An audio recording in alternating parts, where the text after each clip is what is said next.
Hi, welcome to the Ultimate Sports Blog Podcast. Today is Friday, January 19th. Today I'm going to make my picks for the NFL Conference Championship round, recap what's gone on in the NBA the last couple of days, and same for college basketball, and I'll make my picks for the weekend for both of those sports and go over my picks from the last 2 days.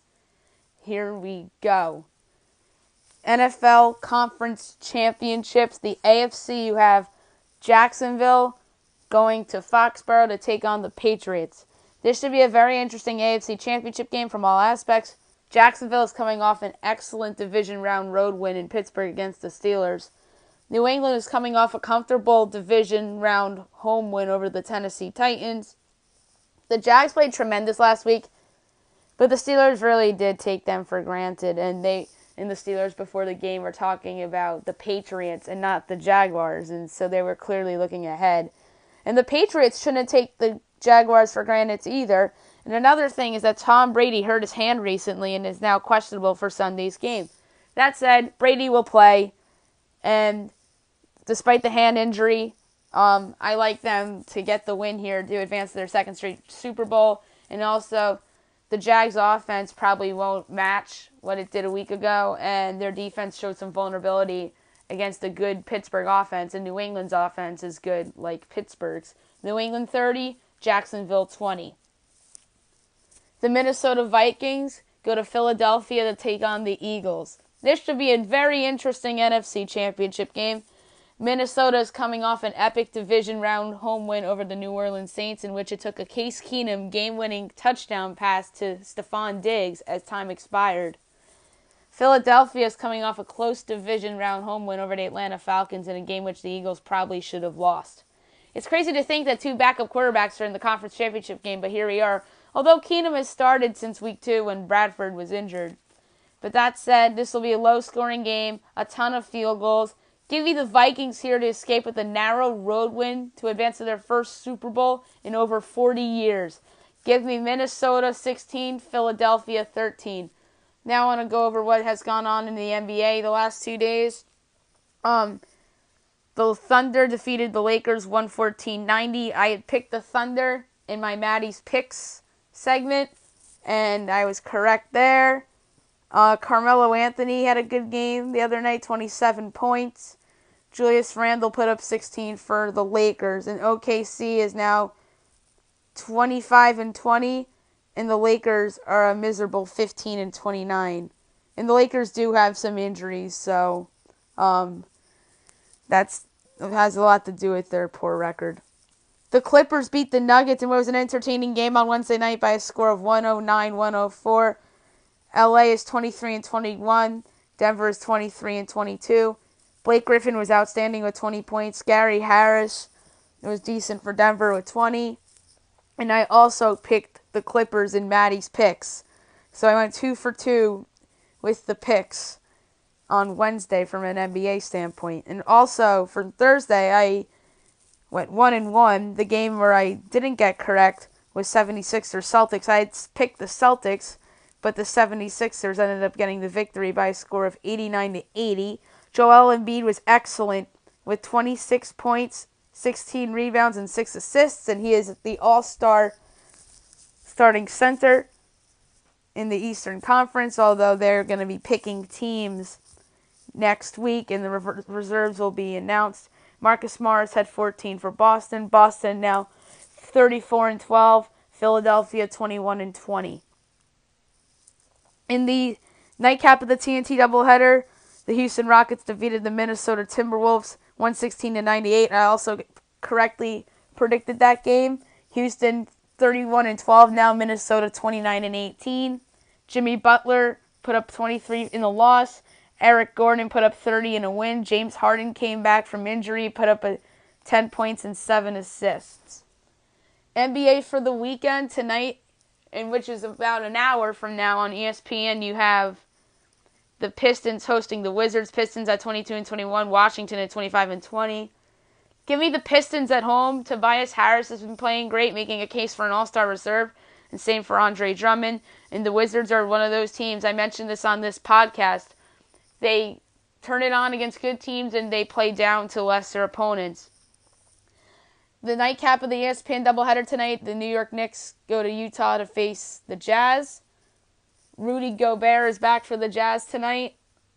The Knicks are 20-25. Utah is 18-26. The Knicks have exceeded everybody's expectations this season. I think this will be sort of the beginning of their downfall, though Wednesday was a bad one. They got away with a lot of, or the Grizzlies, got away with a lot of calls in their favor, which came back to bite the Knicks in a comeback attempt. But that said, the Knicks are not as good as their 20-25 record indicates. I think Utah wins that game by double digits, and Gobert will be great. Although Porzingis, I think, can keep the Knicks in that game for 3.5 quarters. And on Saturday, you have 2 games on ABC. You have the Cavaliers facing the Thunder in Cleveland. The Cavs are 27-17. The Thunder are 25-20. Hard call, considering the Cavs up and down play and the Thunder like the same thing. But LeBron James is the difference maker here. Give me the Cavs in a close one. Let's say by 5 points. I could see it being like 110-105 Cavs. And in the first Saturday primetime game of the season, you have Houston hosting Golden State. Golden State's 37-9. Houston is 31-12. Golden State's actually a 4-point favorite on the road. And I am going to take Golden State to win this game. I think all their guys are going to be playing. Harden's back for the Rockets. I wouldn't rule out a Rockets win here, but the Warriors are just better, hands down. So give me Golden State there. All right, on to college basketball. A lot of interesting results from the past couple days. I want to go over some of them. Villanova kicked the crap out of Georgetown on Wednesday night, 88-56, and they are clearly the number 1 team in the country. I think they're on another level above everybody else. They are phenomenal. And that was a pick I got correct on this podcast. Florida defeated Arkansas 88-73. Another result I correctly predicted. Kevon Allen led the way for Florida with 28 points. Jalen Bradford had 28 for Arkansas. Alabama upset Auburn 76-71. Also predicted by me on this podcast. Auburn was 17 in the country going into that game. They'll drop in next week's poll. Bryce Brown had 12 points for Auburn, and John Petty had 27 points for the Crimson Tide. That was a big win for the Tide to keep them in the conversation for the an at-large bid for the tournament. A shocker in the AAC as SMU upset number 7 Wichita State 83-78. Shake Milton led the way for the Mustangs and had 33 points and single-handedly won them that game. He had a couple shots from literally 40 feet beyond the arc. And that makes sense. And Landry Shamet of Wichita State put up 20 for the Shockers. And that was one I obviously did not pick correctly because I am high on Wichita State, and I usually would pick them at home against a team that I feel that they're more superior than. The Texas Longhorns upset the Texas Tech Rail Raiders, who are number 8 in the country, by a score of 67-58. Texas is playing really well right now. Kerwin Roach had 20 points, and Jarrett Culver had 16 for Tech. And I think Texas is making an at-large case, too. Creighton crushed Seton Hall by a score of 80-63. Seton Hall is 19 in the country. They'll drop in the rankings next week as well. Miles Powell put up 19 for Seton Hall. Marcus Foster's been great for Creighton this season. He put up 25 for them on Wednesday night. And I had picked Creighton to win on this podcast. Xavier defeated St. John's by a score of 88-82. Xavier's 11th in the country. Trayvon Blewett led the way for them with 23 points, and Justin Simon had 28 for the Red Storm. Number 22 ranked Ohio State beat Northwestern by a score of 71-65. I incorrectly predicted Northwestern here. For the Buckeyes, Mika Potter put up 13 and Vic Law put up 14 for the Wildcats of Northwestern. Missouri upset Tennessee by a score of 59-55. It really wasn't an upset because Missouri was favored at tip-off. 21-ranked Tennessee will probably drop out of the rankings next week. Grant Williams put up 15 for Tennessee, and then Mizzou's leading guy was Kevin Puryear with 12 points. Missouri's making an interesting at-large case as well. And it's funny because they don't have Michael Porter Jr. right now, and there's a chance he can come back in February or March for them, and they'll be a force to be reckoned with. Number 14th ranked Arizona defeated Cal by a score of 79-58. I predicted Arizona big in the podcast too. DeAndre Ayton, who's going to be a lottery pick in the draft, top 3 pick in all likelihood, 20 points for the Wildcats. And Justice Suing for Cal put up a 19. TCU defeated Iowa State by a score of 96-73. TCU ranked 24th in the country.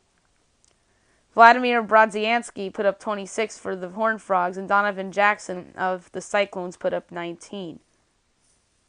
Stanford upset Arizona State by a score of 86-77, as I predicted on this podcast. Arizona State was 16th going into that game. They're going to keep falling out of the rankings because they've been losing conference games. Romello White put up 19 for the Sun Devils, and Dorian Pickens put up 19 for the Cardinal. Thursday had a couple interesting results as well. And by the way, for Wednesday's games, I went 10-3 in the picks. And for Thursday's games, I didn't do as well. I went 3-4 in the picks.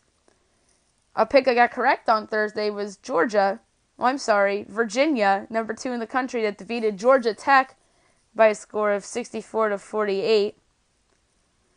DeAndre Hunter led the way for the Virginia with 17 points, and Tadrick Jackson for the Yellow Jackets had 14. The Cavs are one of the more underrated teams in college basketball, and their one lonely loss came at Morgantown against a really good West Virginia team who is surprisingly on a 2-game losing streak right now. I'll get to them when I do my Saturday picks. What else we got? Maryland defeated Minnesota 77-66, as I predicted. Kevin Huerter for Maryland put up 19 points, and Jordan Murphy for Minnesota put up 19. A surprise to me here, number 23 ranked Michigan lost in Lincoln to Nebraska by a score of 72-52. Nebraska absolutely destroyed Michigan. James Palmer Jr. led the way for Nebraska with 19. Charles Matthews for Michigan put up 15. St. Mary's upset number 13 Gonzaga by a score of 74-71. Jock Landell for St. Mary's put up 26 points, and Rui Hachimura for Gonzaga put up 23. And St. Mary's should be ranked next week. Gonzaga will probably still hang around in the rankings, but I'd be surprised if St. Mary's wasn't ranked next week. And I obviously incorrectly predicted Gonzaga. USC defeated Oregon by a score of 75-70. And I predicted Oregon in that game, and I was wrong. Peyton Pritchard for Oregon put up 18, and Benny Boatwright put up 18 for USC. Both of those teams fighting for at-larges, and wouldn't rule out both of them getting them, but USC looks like they have an inside track right now, and I liked what Oregon was doing the past couple weeks, and then there was a bad loss on Thursday night. Utah defeated Washington by a score of 70-62.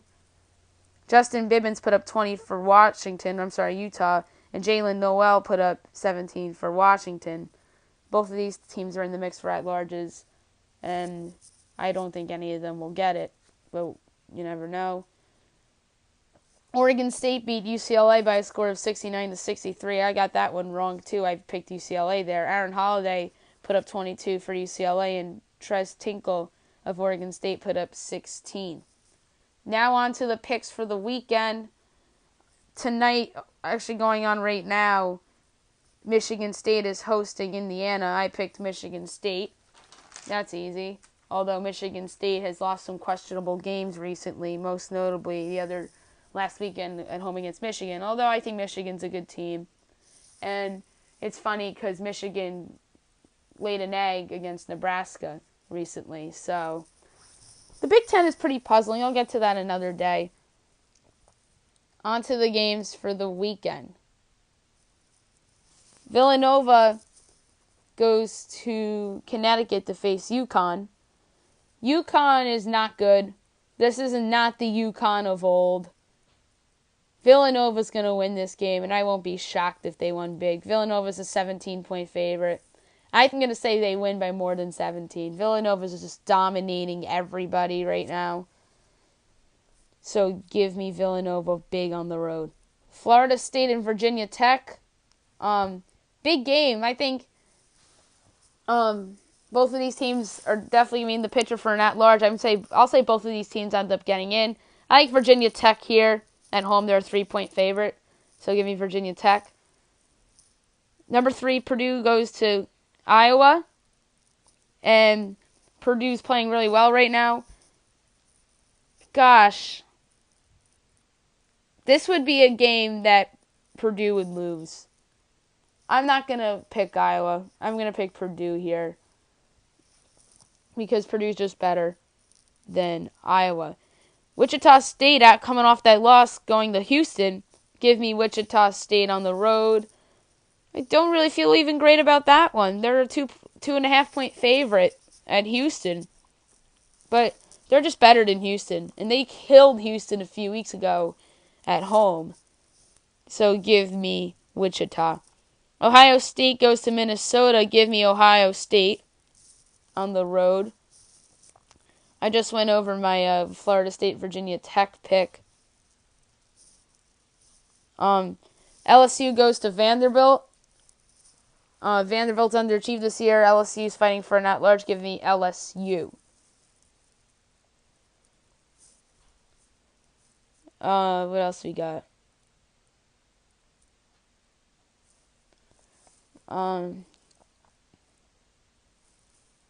We have North Carolina hosting Georgia Tech. Give me North Carolina at home. Penn State goes to Northwestern. Give me Northwestern. West Virginia hosts Texas. Give me West Virginia in a bounce-back effort after that awful defeat of the hands of Kansas in a game which they blew. Oklahoma and Trae Young go to Stillwater to face Oklahoma State. I actually think this is a trap game for the Sooners, so give me the Cowboys. Texas Tech goes to Iowa State.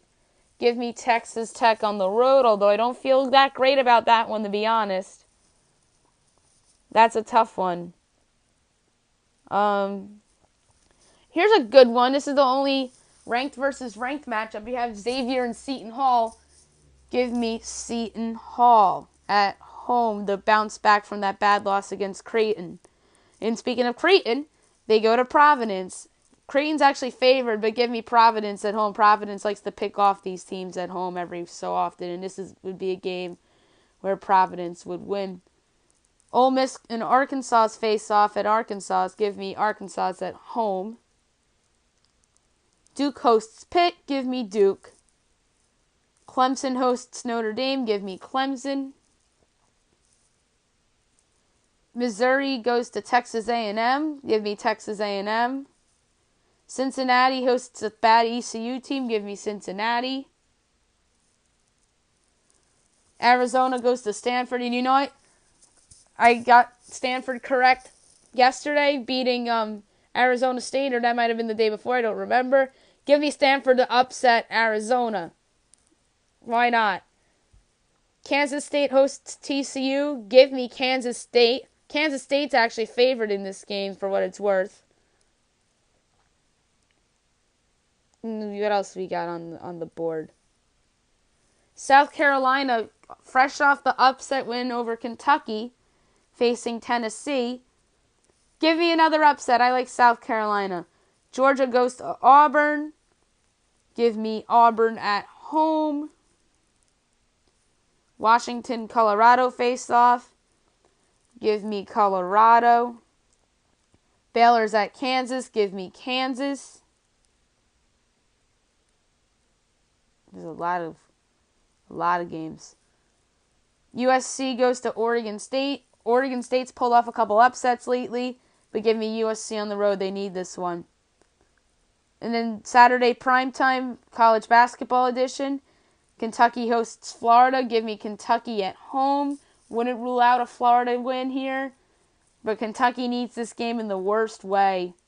Mississippi State goes to Tuscaloosa to face Alabama. Give me the Tide at home to follow up that upset with the win over Michigan State. You have UCLA going to Oregon. Give me Oregon to bounce back with a win here after that loss. Arizona State goes to Cal. Arizona State needs this win in the worst way, so give me the Sun Devils on the road. And then you got games on Sunday as well. Boston College at Louisville. Give me Louisville at home. Miami is at NC State. Give me NC State at home to pull off another upset because they've been on an upset roll lately.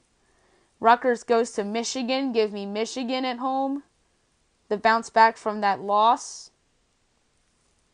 Trying to see what else is up on the board. Virginia goes to Wake Forest. Virginia is just so good. The second best team in the country. Give me Virginia on the road. And then last but not least, Washington State at Utah. Give me Utah at home. I did an NFL mock draft recently, and I want to reveal to you guys my picks for the top 10 of my mock draft. And the rest of my mock draft can be seen on my online sports blog, and I will post a link to that blog post on the video description below. The Cleveland Browns have the first pick in the draft. I have them taking Sam Darnold. The Browns are instant to snag a potential franchise quarterback in this draft, and Darnold would seem like the best bet here. They have passed on Carson Wentz and Deshaun Watson in the last 2 years. That's a big mistake. Number 2, the New York Giants. I have them selecting Josh Rosen out of UCLA. Rosen openly admitted that he did not want to get drafted by the Browns, so the bet is that he gets picked here by the Giants, who are looking for a successor to Eli Manning. Indianapolis Colts pick 3rd. I have them taking Saquon Barkley of Penn State. The Colts have options here. They can trade down or take the best player available. I don't do trades in my mock draft, so give me the best player available here, which is Barkley, who can be impactful immediately in the security blanket for Andrew Luck. Let's hope he's healthy next year. And the Colts. The Cleveland Browns also have the 4th pick in the draft, courtesy of the Houston Texans in the Deshaun Watson trade. And I have them taking Minkah Fitzpatrick of Alabama. I think the Browns should go defense with this pick if Barkley's off the board. And Fitzpatrick is the best defensive player perhaps in this draft. And I think he would have an immediate impact with his versatility. The Denver Broncos are picking 5th, and I have them taking Baker Mayfield of Oklahoma. This pick is a bit of a wild card because not only the Broncos need a quarterback, but recently the team asked Mayfield to be on their team at the Senior Bowl. That's why it's a bit of a wild card, because people are speculating, oh, they like Mayfield. We shall see. The New York Jets, I have taking Josh Allen of Wyoming at 6. The Jets need a young franchise quarterback in the worst way. Bryce Petty and Christian Hackenberg look like busts. If I'm the Jets, I'd sign Josh McCown for another 1-year deal. He played well for them this year. I think Allen needs some work before he can step onto an NFL field. His upside is tantalizing enough for a team that can redshirt him for a year to grab him. That's why it makes sense for the Jets to bring back McCown at least for another year, let his broken hand heal, and he'll play McCown, and then Josh Allen will be your starter in 2019 opposed to 2018. Number 7, Tampa Bay Buccaneers. I have them taking North Carolina State's Bradley Chubb. The Bucs can go number away with this pick. Chubb would be a good fit for the Bucs here with a dominant edge rushing and high level of play. The Chicago Bears pick 8th, and I have them taking Alabama's Calvin Ridley. The Bears have a huge need at wide receiver, and Ridley fits the bill. Ridley also brings a downfield speedy option on the outside, and the Bears have lacked that for a few years now. Number 9, the San Francisco 49ers. I have them taking Notre Dame's Quentin Nelson. they'd be getting a steal here if Nelson lasts until the 9th pick, and he's one of these blue chip prospects that is an offensive lineman, and this would be a nice pick for the Niners, as I said. And last but not least, in this mock draft, Oakland Raiders and John Gruden, I have taking Iowa's Josh Jackson. One can argue Jackson at the spot would be a steal. He was a breakout performer in 2017. He led the nations in both pass breakups and interceptions. His length and playmaking will be an upgrade in an inconsistent Raiders secondary. And I like the thought of Josh Jackson and Carl Joseph in the same young secondary of the Raiders. So that's my top 10 of my mock draft. Like I said, the rest of my mock draft can be seen on my sports blog, and I'm going to post a link on the description page below of this podcast. I hope you guys have a nice weekend, everybody. I'll be back